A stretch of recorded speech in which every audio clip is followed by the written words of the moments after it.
Turn on record. Good.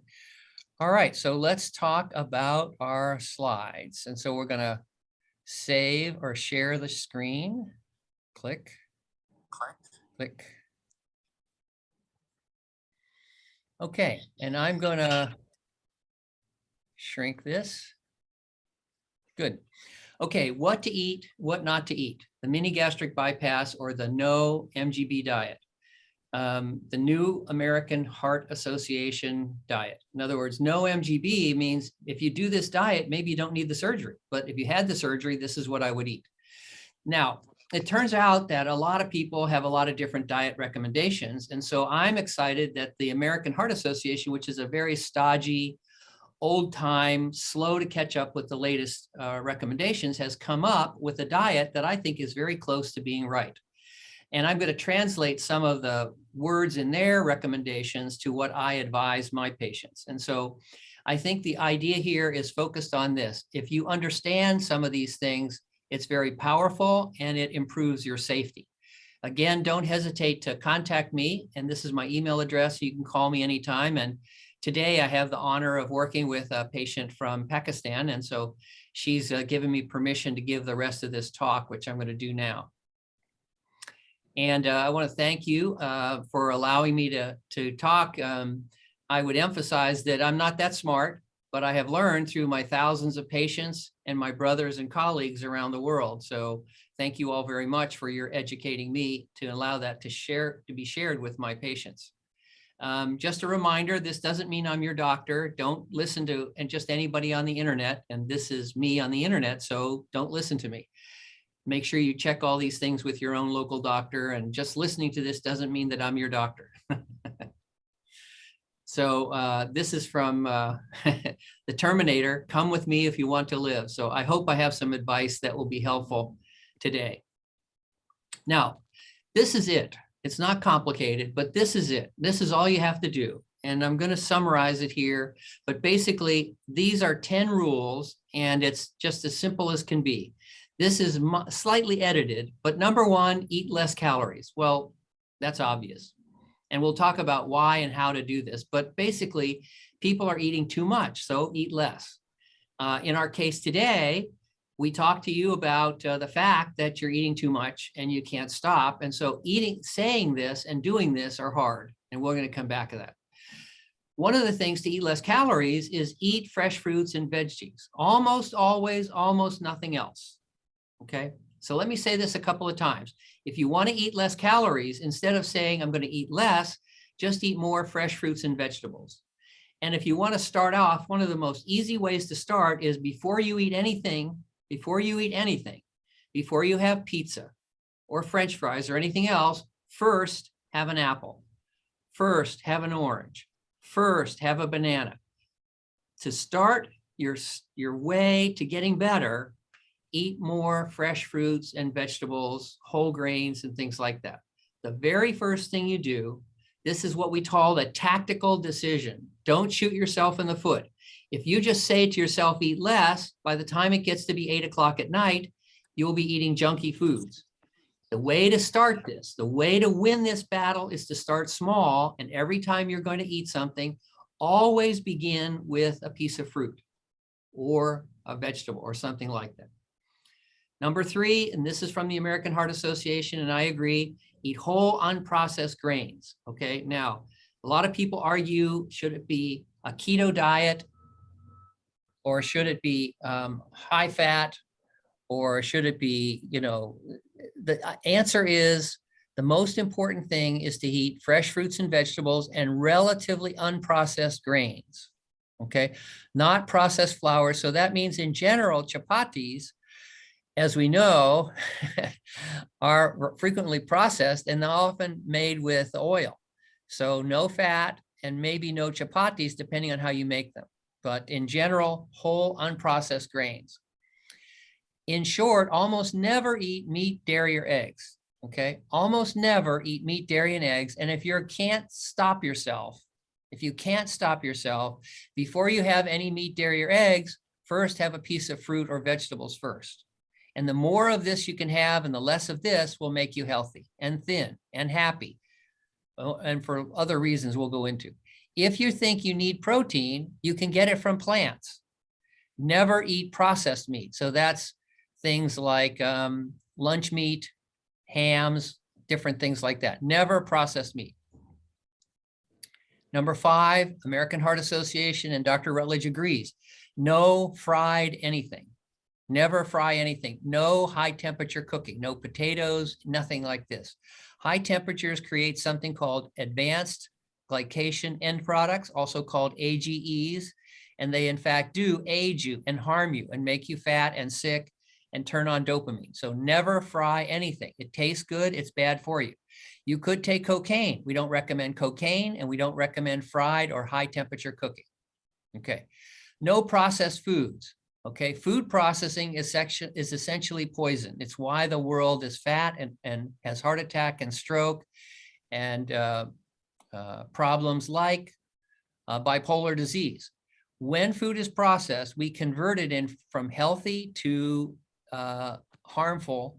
Anything that's in a plastic coating or container, those things in general are bad. So as much as you can, no processed foods. If you have it in a wrapper, you don't want it. You want healthy food. Only drink water or green tea. No sodas, no artificial sweeteners, and no coffee. If you can't do this right away, work towards it. Okay? No salt. Salt is the #1 killer on the earth now through high blood pressure. Salt makes you fat. Salt makes you want to eat more food. Salt is addicting, equally addicting as cocaine. And so no salt. Of course, no alcohol. And then these rules apply everywhere, especially inside, but also out of the house. When you go someplace to eat, remember, they want it to taste good. So they add salt, sugar, and fat, all of the things you shouldn't have. So these rules apply everywhere, inside the house, but also outside the house. Okay.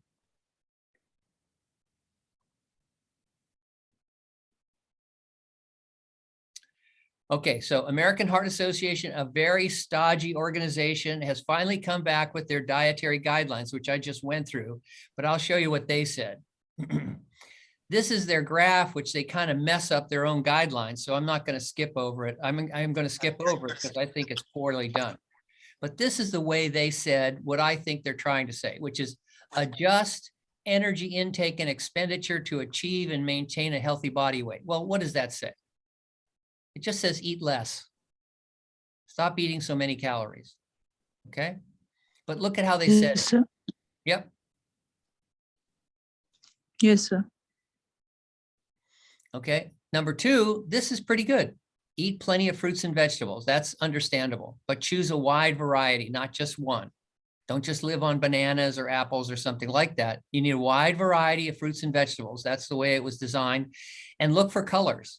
Colors are a good sign that there's different chemicals in there that are good for us. Choose foods mostly with whole grains rather than refined grains. No, just, eat more whole grains. So, yeah. Choose healthy sources of protein, mostly protein from plants, good. Then they say fish and seafood, low fat or fat-free dairy products. And if meat and poultry are desired, choose lean cuts. That's all wrong, but it's better than it could be. Use liquid plant oils other than tropical oils, so no coconut, palm, or palm kernel oil, and no animal fats, no butter or lard, and partially hydrogenated fat. So all of this is just, stop eating so much fat.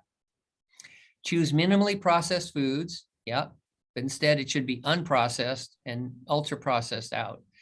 Minimize the intake of beverages and foods with added sugar, so no soda pop. Choose and prepare foods with little or no salt. Just take out the little and say no salt. Stop using salt. If you do not drink alcohol, don't start. If you choose to drink, no, just stop drinking alcohol. And adhere to this guidance regardless of where the food is prepared, which means inside and outside the home. So that's what they say. I think remember, they have multi-million-dollar support from companies that sell meat and Coca-Cola and junk like that. So this is sloppily said, but it's kind of what I agree. So I'm going to convert it again here. So adjust every intake expenditure to look at that. That's just terrible. Choose minimally processed foods. Yeah, why minimally processed? Get unprocessed. Minimize beverages and food with sugar. Yeah, okay. All right, so here's my translation, Dr. R's translation, which we started off with.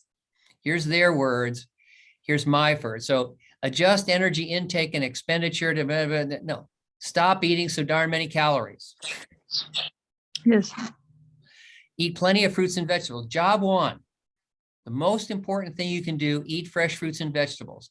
Before you do anything, keep that with you, and we'll talk about how to do that. You should have in your purse, in your desk, in your house, lots of fresh fruits and vegetables. Now, when I came to Pakistan, when I came to India, I would ask my host, I would like some fresh fruits and vegetables. They said, no, we don't have that. And then I would go along the roadsides. I would see beautiful oranges, and colorful fruits and foods and things. I say, I want that. And they said, well, and they said, when I was in Islamabad, you have to rinse it. I said, I'll pour boiling hot water on it. They said, okay. So eat fresh fruits and vegetables. You have it. What happens is we are out of using it. And I know even in Pakistan and India, my hosts often had rare availability of fresh fruits and vegetables, almost nothing else. Okay. Choose foods, mostly, no. Eat whole unprocessed grains. This is the most important thing you can do. We have a whole lecture on fiber and how critical it is.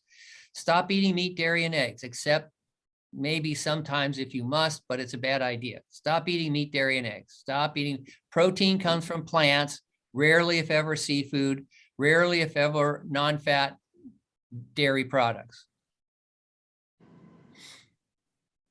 Don't eat meat. Don't be stupid. Don't use fatty, oily, greasy foods, coconut, palm oil, palm kernel, animal fats. No processed foods. Drink water or green tea, no sodas, no artificial sweeteners, and no salt. Don't add any salt. There's plenty of salt in foods. Don't add salt. If you need to add salt, you're eating the wrong food. Don't drink alcohol. And these rules apply inside and outside of the house. So I'm going to go ahead and stop my video there, and then we're going to come back. So I'm going to close this up. Good.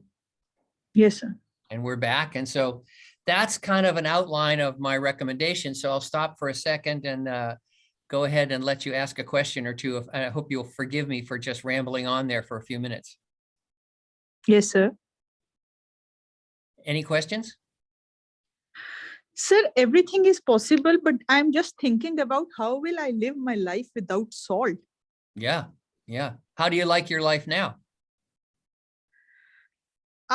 Very bad, but when I eat food with good salt, at least I feel good for that time. Yeah, that's true.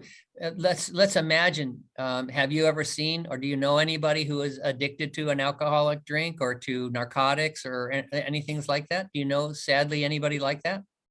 Yes, sir. Yes, sir. And so you might recommend to them that they stop taking narcotics? Yes, sir. And what would they say? I can't live without them. I can't hear you. I can't live without them. I can't hear you. I can't live without them. One more time. I can't live without them. But what would you advise them? Don't take it. Fight. Fight. Yeah. You could lay down. You can give up. It's okay. What if I give you some help? Yes, sir. In other words, you know what to do, but cannot do it. Is that what you're saying?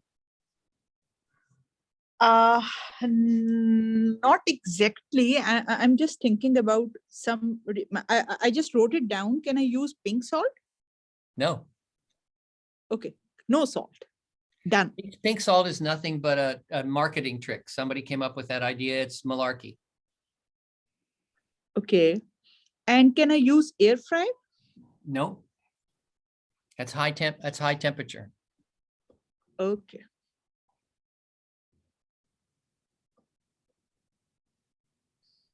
No more questions, sir. But I will fight. Now, let's think about the actual fight. So right now, you know that for you to use salt will be bad for you, right? It makes you heavy and fat, and it messes up your dopamine system and will make you want more salt tomorrow. Yes, so sir. intellectually, let's say you know that, yeah? Yes, sir. But you know, like you said, you can't live without it. What do you mean by that? What you mean is that when you decide not to have salt, you'll be faced with some food that doesn't have salt, and you will not be able to control what you do. Yes. Like there are two of you. Yes. Yes. One is the primitive snake brain. And you are unable to stop snake brain from getting salt. Yes. Or coffee. Yes. Or pizza. Yes. But what does it mean to say the snake brain forces you to do that? Can I explain? Yes, sir. Remember what we talked about holding your breath? Yes, sir. So you can hold your breath for 10 seconds, yeah? Yes, sir. But when you go longer, then you lose the ability to make that decision, because snake brain is designed to come up and say, you have gone beyond what we will allow you, and we must force you to breathe. Yes, sir. That is, by making let's suppose instead you held your breath for 10 seconds, 10 times. Yes, sir. Let's do that for food. When you wait till the end of the day and skip breakfast, that means you start snake brain. Snake brain keeps track of your calories. Did you know that? Yes, sir. In other words, think of this. At the end of each year, it's been measured, and your snake brain keeps track of the number of calories within a few calories. If you eat a little bit more, a little bit less, it will go ahead and keep track of that, because if it didn't, you would blow up or you would starve to death. So you have to have something inside of you that's constantly measuring and telling you how many calories to eat, just like breathing. Yes, sir. That snake brain, though, we can outwit it by having you breathe and hold your breath for 10 seconds for 10 times. How do we do that? How, sir? Eat 6 times a day. Because the longer you hold your breath, the more you wake up lizard brain, and he comes upstairs and takes over, yeah? Yes, sir. Now, let's imagine that you had steel-cut oats for breakfast, yeah? Yes, sir. Steel-cut oats have something in there called fiber. Yes, sir. Do you know a little bit about what fiber is? Yes, sir. Okay, when fiber is digested inside of us, we can't digest it. It just comes through. We can't eat that fiber because we're not a cow. We can't digest the fiber. Yes, sir. When it goes through us, it goes down into the colon. Yes, sir. When it goes to the colon, then something magical can happen. If you eat healthy food, you will have good bacteria in the microbiome. If you eat junk food, like you are eating, you won't. But if you can go a little at a time and put healthy bacteria in there by eating healthy food, then the healthy bacteria, they can eat the fiber. Yes, sir. So what? Who cares? Why do we care?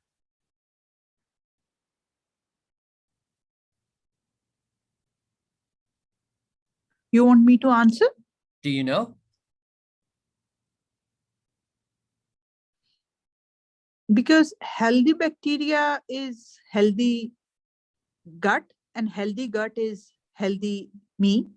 No, because when the bacteria, the healthy bacteria, eat the fiber, they release chemicals. The chemicals released from eating fiber by good bacteria are called, write this down, please, short chain fatty acids. Yes, sir. Short chain fatty acids include a chemical that you know, it's called acetate. That's what's in vinegar. Yes, sir. And also 2 other chemicals called butyrate and propionate. Yes, sir. These come in the gut after they are released by the good bacteria, and they go into your bloodstream. Yes, sir. Then magic happens.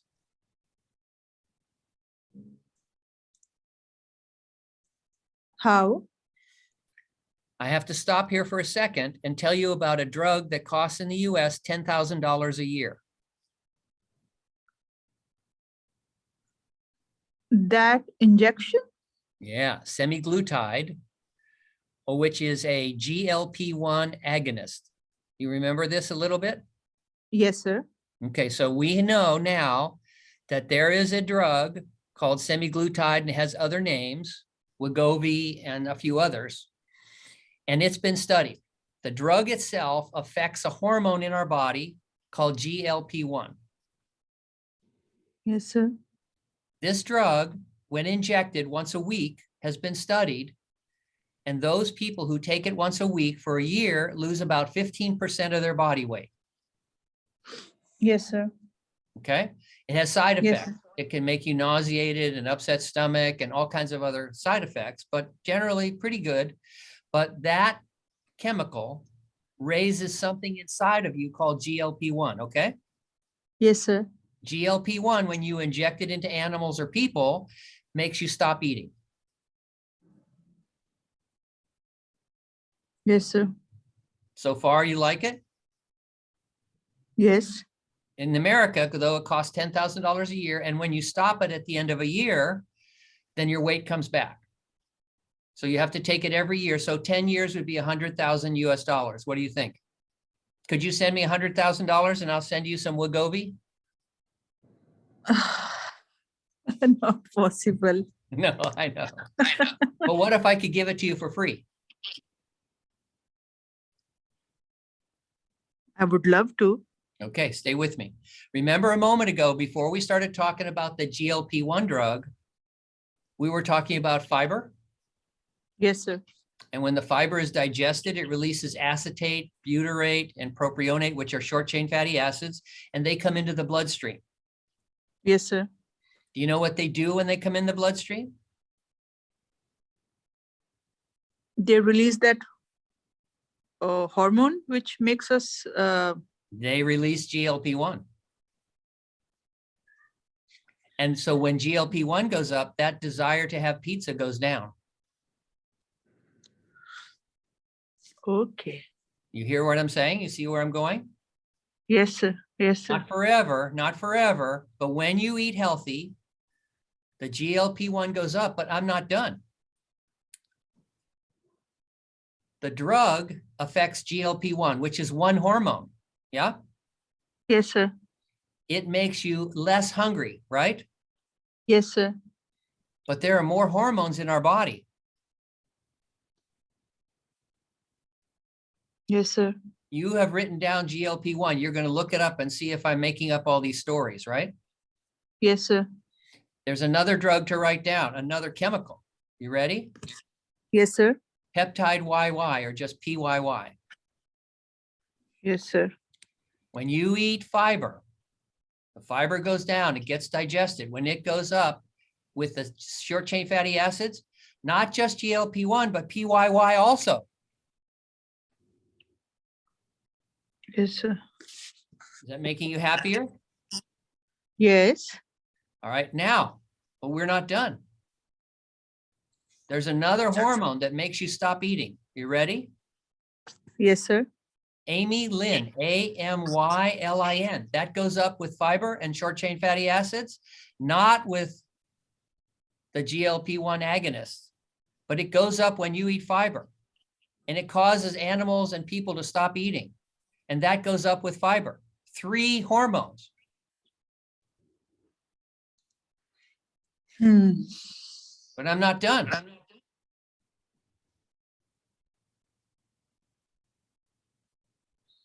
We How have about- other hormones Yeah, also come. ghrelin, GHRELIN. Yes, sir. That's an anti-hunger hormone, but lasts a longer time. These others are short-term, but that's long-term. Yes, sir. So less ghrelin. Look it up, right? Look it up. Yeah. But now the last hormone, are you ready? Yes, sir. Leptin. Leptin. The other hormones, all of them, when they go up, you eat less. They're good, right? Yes, sir. Leptin, when it goes up, you eat less. And so all the other hormones down, sorry, all the other hormones up, And leptin, which makes you hungry, goes down. Got it. How? By just eating fiber. Where can we get fiber? Vegetables, Yeah, fruits, yeah, steel cut oats, yeah. Beans, beans, peas, plant-based proteins, huh? plant-based proteins. Yeah, but don't worry about protein, just plants. And when you eat them in the morning, it takes time to get down. They will help you fight the pizza at 7 p.m. Yes, sir. You see?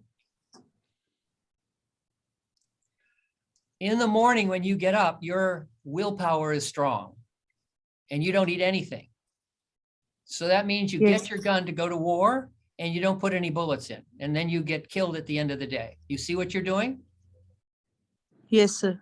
For my analogy, you're a very stupid young warrior. Yes, sir.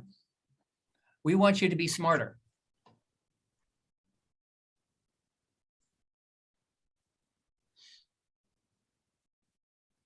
Yes, sir. We want you to win the battle.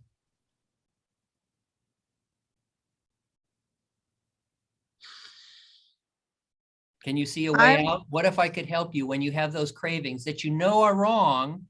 What if we could give them back to you? What if we could give you the strength to fight?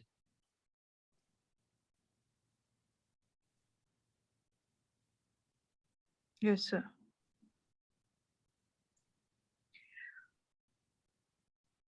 There's more, but I thought I might stop there and let you think on these things. What do you think about my presentation to you today? Is it okay? Sir, perfect. I'm, this is not flattery, but trust me, I am seeing a hope in my life. I was badly stuck in a very vicious circle. Yes. With the bad working environment, bad body and eating choices and drugs. Yeah. And everything was very doom and dark for me. Yeah. At least I'm getting hope, and I will make you proud. Yes. I will change. I will change it. Huh? Yes. Huh? Yes. Yeah. Yes. You can see the light and you can fight. Now, you know what? We say some more. I say some more. You will fall down. Okay? You will fall down many times. Get up. Who are you? Who is your family? Who is proud of you? You want to be proud of yourself? Fall down. It's okay. If you order pizza tonight, that's okay. Get up tomorrow. Who are you? Do you have any strength, any power, any goodness inside of you? Are you a good person? If bad things happen, will you not fight for good versus evil? Get up. You're going to fall down. Fall down 6 times, get up 7. Yes? What do you say? Yes. Who are you? Good or bad? Weak or strong? Strong. Say it. I am strong. Yeah. I can do it. Yeah. Yeah. We will all fall down. Today I'll fall down. That's okay. Tomorrow I get up again. Who are we? We speak to each other from half an earth away, but maybe 2 little people could be slightly better. What do you think? Yes, sir. Huh? Yes, sir. Turn off Netflix. Go to sleep and lay in the dark fighting. And then if you turn it on, you turn it on, but start to fight again the next day. Look at the drugs and see whether or not you could take half a pill. We are going to battle. Imagine if you won. What if you got free of some of those drugs and free of the coffee and free of these other things and you ate healthy? Okay? Yes, sir. Now, let me give you emergency backup. When you get trapped, evil is all around you and you can't stop. You know you're going to have pizza. You know you're going to have fries. You can't stop. You've given up. Yes? Yes, sir. It's going to happen. It's okay. Fall down.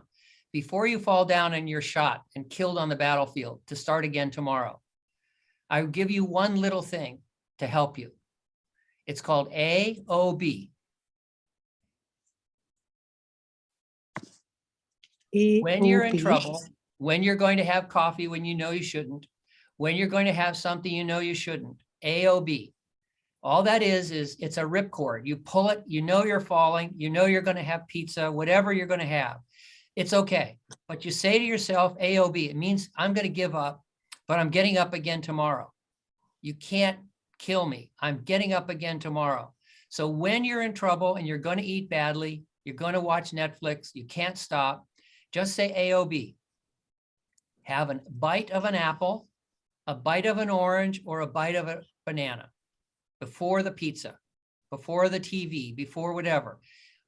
Grow those healthy, positive hormones inside you and decrease the hunger hormone. Just take a bite. And then if you can't eat any more of the apple or the orange and you have pizza or you watch TV or you have coffee, that's okay. But that's a sign to you that you're not giving up. You lost that battle, but you'll be back again. Remember AOB and keep an apple, an orange, and a banana with you at all times, at work or wherever, or you could say, okay, I'm going to have coffee. I got to do this. I'm going to have pizza, whatever, but just keep those constantly with you. Worst comes to worst. It's just a sign that the battle is not over. You're not going to give up. You're in the fight. You're going to lose many battles until you conquer this. But imagine if you could conquer it. Yes, sir. Basically, right now, I am feeling that I conquered the battle. I can. I'm so positive right now. Like, I can. I can. I suffered a lot and now no more suffering. I can. You're wrong. There is much suffering to come, but that's good. You're positive because now you know your adversary. You know what you can do. And you know that it'll be tough. The next month is the worst time. When you listen to Dr. Lemke, Anna Lemke's, she would say the first month getting off drugs, salt, narcotics, coffee, it will be hell. It will be awful. But see, once you can see the other side, once you can see health, once you can see that you look at these drugs and look what it's doing to you, think of what it's doing to your brain to have these drugs and eating this way. Imagine that you can get out. Imagine how proud you should be of yourself if you can fight your way out. You would be the greatest woman on earth if you can fight your way out of this. I'll be so proud of you. Everyone will be proud of you. They'll say, tell us how you did it. Yes, sir.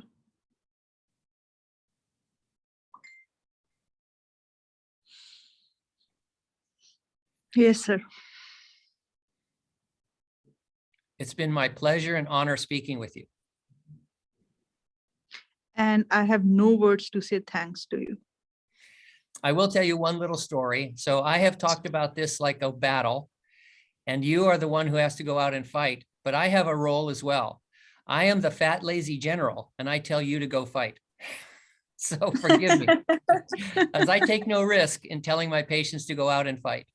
But I will tell you some other time, maybe a long story, I have modified my diet and had a similar good experience like this. So I think it's likely it might help you. And I've had lots of other patients.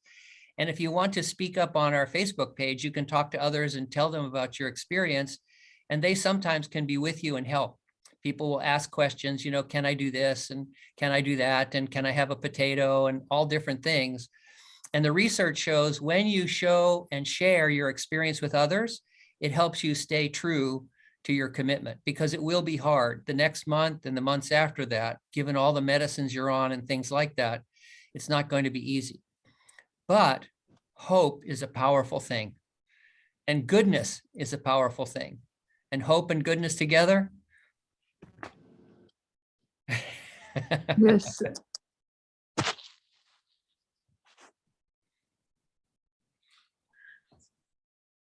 Thank you. I'm so thankful. I'm so thankful. Have a good day. Have a good day, Dr. All right. Take care. Bye-bye.